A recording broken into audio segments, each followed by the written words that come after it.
하나님의 평강과 축복이 여러분과 함께 하시길 주님 이름으로 축원합니다. 오늘 누가복음 23장 1절부터 56절까지 말씀으로 책임을 회피하지 말자. 책임을 회피하지 말자. 이런 제목으로 말씀의 은혜를 나누고자 합니다. 예수님은 죄인들을 구원하시는 구원자시죠. 그런데 예수님은 죄인들을 심판하는 심판자이기도 하십니다. 자, 예수님은 첫째요, 구원자시고 또 예수님은 심판자이시다는 거죠. 자, 우리가 사도신경에서 이런 고백을 하죠. 하늘에 오르사 전능하신 하나님 우편에 앉아 계시다가 저리로서 산 자와 죽은 자를 심판하러 오시리라. 심판하러 오시리라. 이게 뭐예요? 예수님의 재림이죠. 그러니까 초림하신 예수님은 죄인들을 구원하러 오셨고 재림하실 예수님은 심판하러 오신다. 이런 뜻입니다.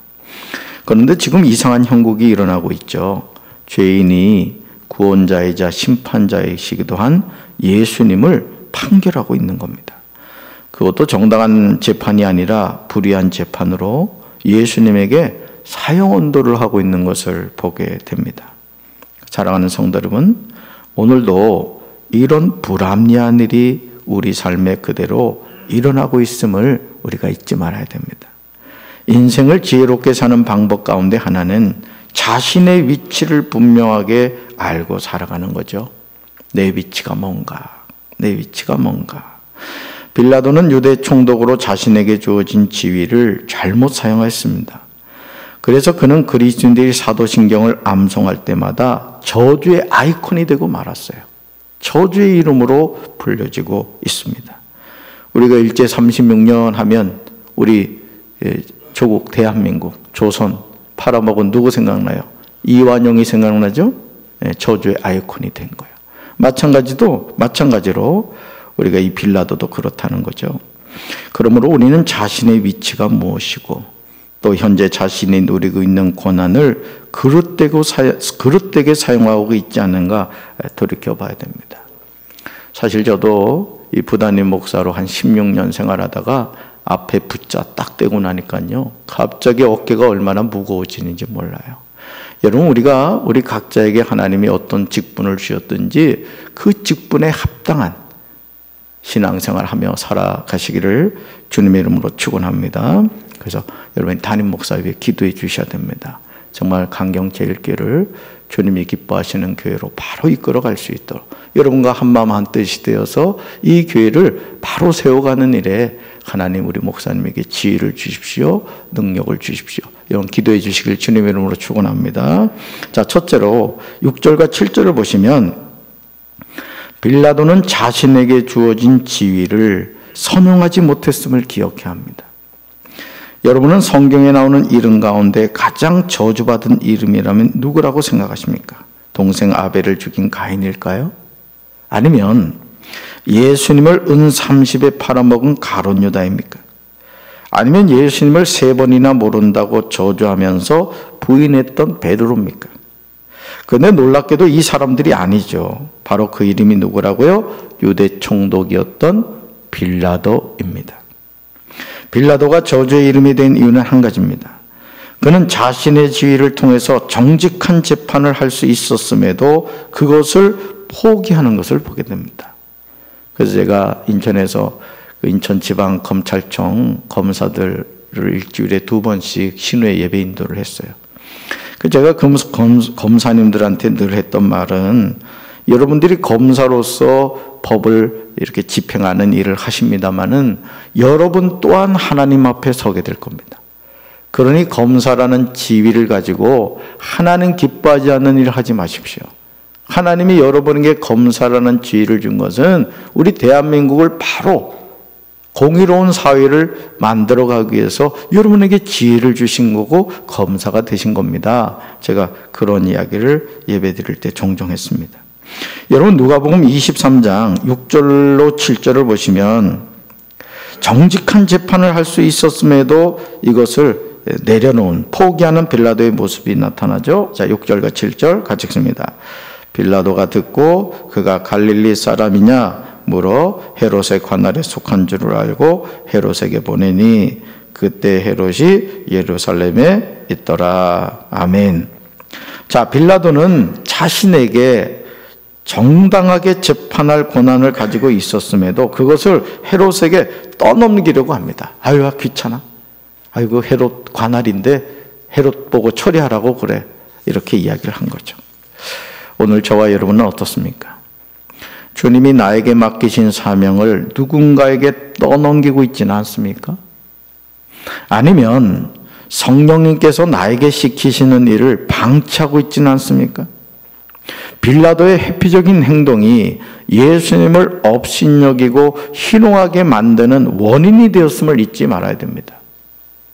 자, 11절 보니까요, 헤롯이 그 군인들과 함께 예수를 업신여기고 희롱하고 빛난 옷을 입혀 빌라도에게 도로 보내니 이렇게 나오죠. 자, 원인 제공을 누가 한 거예요? 빌라도가 한 겁니다. 빌라도가 헤롯에게 보냄으로 말미암아 결국 예수님이 업신여김을 당하셨고 희롱당하셨던 거예요. 저는 우리 사랑하는 강경제일교회 성도 여러분들이 여러분 각자에게 주어진 직분을 잘 감당하게 되기를 주님의 이름으로 축원합니다. 나에게 주어진 사명을 잘 감당하지 않으면 그 일 때문에 하나님의 영광을 가리우는 일이 일어날 수 있다는 것이죠. 그러므로 사도 바울은 고린도전서 4장 2절에서 분명하게 말합니다. 같이 읽습니다. 그리고 맡은 자들에게 구할 것은 충성이니라. 아멘. 맡은 자들로서 우리 사랑하는 성도 여러분들 충성하시길 주님의 이름으로 축원합니다. 자, 두 번째 14절과 22절입니다. 빌라도는 예수님이 죄가 없으심을 알았음에도 무리에게 굴복하였습니다. 빌라도의 회피적인 재판은 예수님을 십자가에 못 박으라는 사형 선고로 끝나는 것을 보게 됩니다. 그런데 정말 이해할 수 없는 점은요, 빌라도는 예수님이 죄가 없다는 사실을 잘 알고 있었어요. 자, 첫째 4절 보세요. 4절에 보면 이렇게 나와요. 같이 읽습니다. 내가 보니 이 사람에게 죄가 없도다. 자, 누가 보니? 빌라도가 보니. 자, 둘째 14절로 가볼까요? 같이 읽습니다. 너희가 고발하는 일에 대하여 이 사람에게서 죄를 찾지 못하였고, 자, 누구한테서요?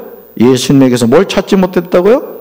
죄를 찾지 못했어요. 자, 셋째 15절로 가볼까요? 같이 읽습니다. 보라, 그가 행한 일에는 죽일 일이 없느니라. 죽일 일이 없다는 거예요. 예수님이 행하신 일 때문에 죽을 일이 없다는 거죠. 자, 넷째 22절로 가볼까요? 같이 읽습니다. 나는 그에게서 죽일 죄를 찾지 못하였나니. 아멘. 자, 예수님이 죽을 일이 있어요, 없어요? 없는 거예요. 자, 그럼에도 빌라도는 무리의 소리에 굴복하고 맙니다.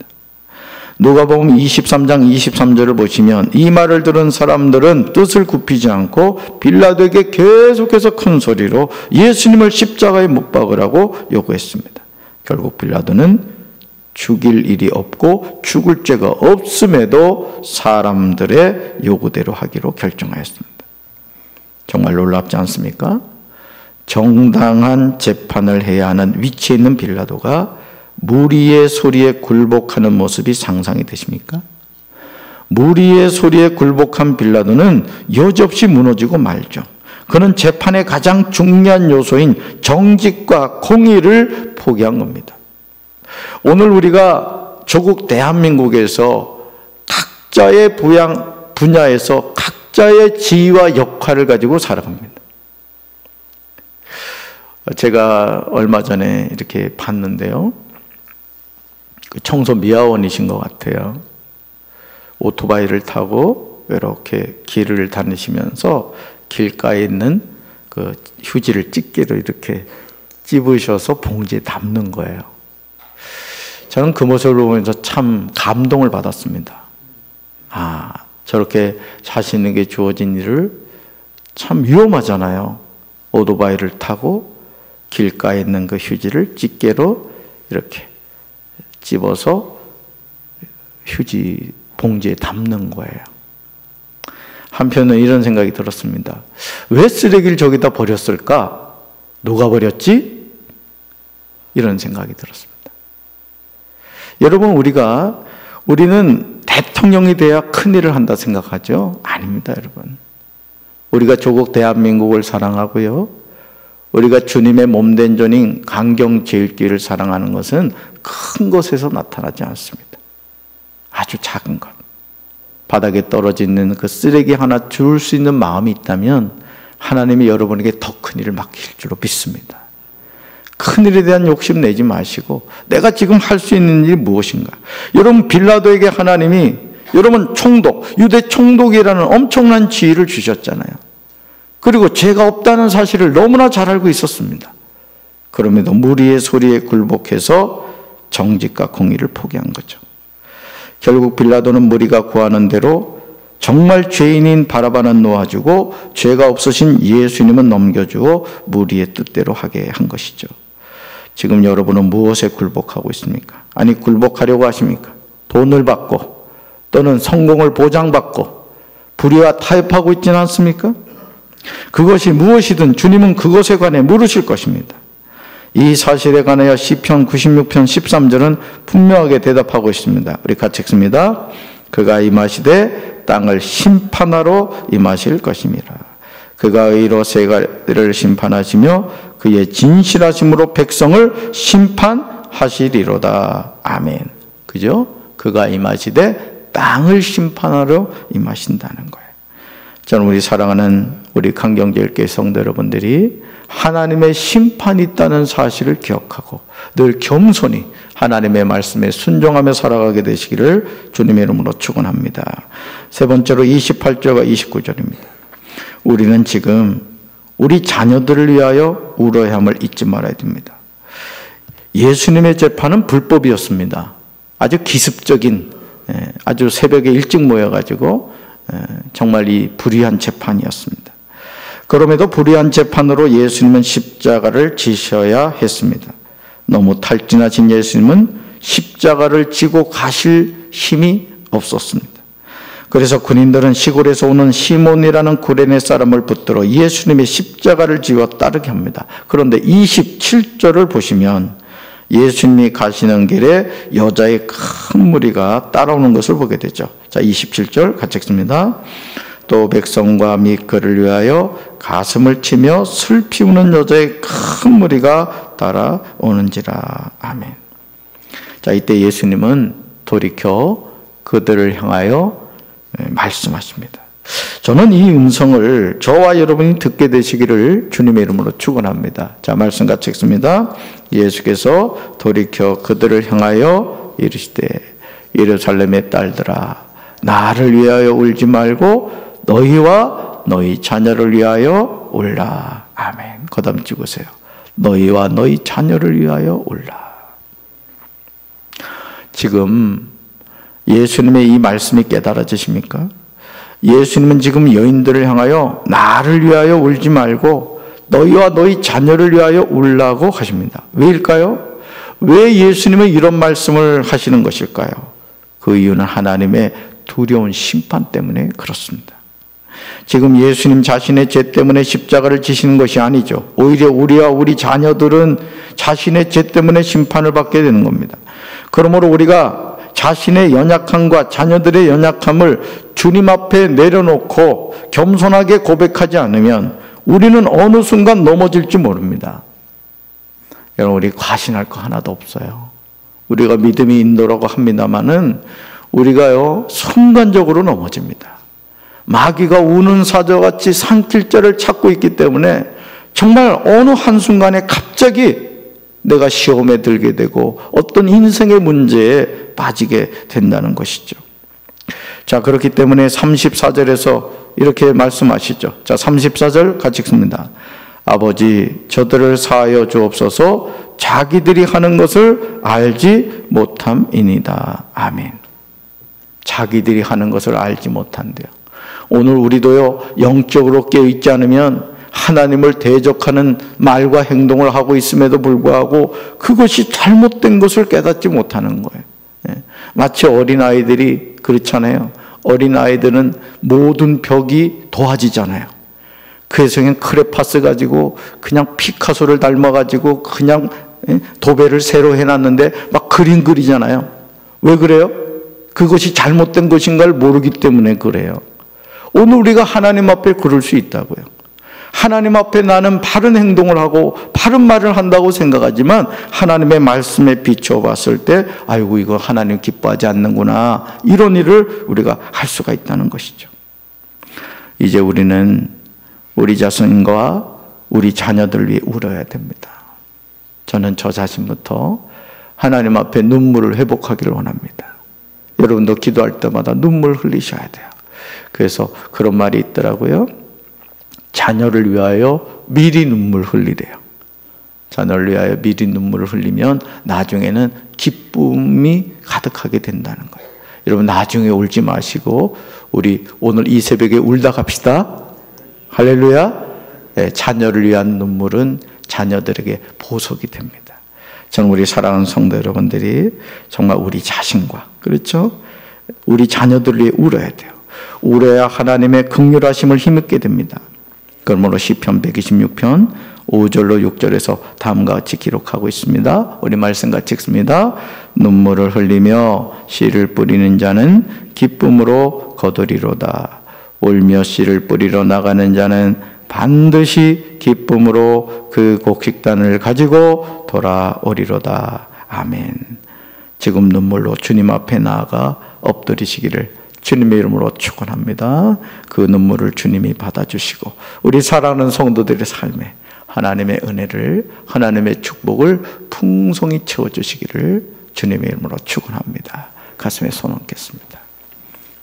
하나님 아버지, 아무 죄도 없으신 우리 예수님, 빌라도는 예수님이 죄가 없다는 사실을, 아니 예수님이 죽으셔야 될 이유가 없다는 사실을 너무나 잘 알고 있었지만 무리들의 소리에 굴복하여 결국 예수님을 사형 언도를 내렸습니다. 본디오 빌라도에게 고난을 받으시고 십자가에 못 박혀 죽으셨다고 오늘도 전 세계 수많은 그리스도인들이 저주의 아이콘으로 빌라도의 이름을 거론하고 있습니다. 주님, 주님이 오늘 우리에게 주신 사명이 무엇인지, 또 주님이 나에게 어떤 직분과 지위를 주셨는지 잘 깨닫고 그 사명을 잘 감당하여 하나님께 영광 돌리는 저희들의 삶이 되게 하옵소서. 너희와 너희 자녀를 위하여 울라고 말씀하시는 주님의 말씀처럼 오늘 이 새벽에 우리가 주님 앞에 목 놓아 눈물 흘리다 돌아가게 도와주시고 그 눈물이 보석이 되어 하나님께 영광 돌리는 아름다운 진주가 되게 하여 주옵소서. 예수님의 이름으로 간절히 축복하며 기도합니다. 아멘.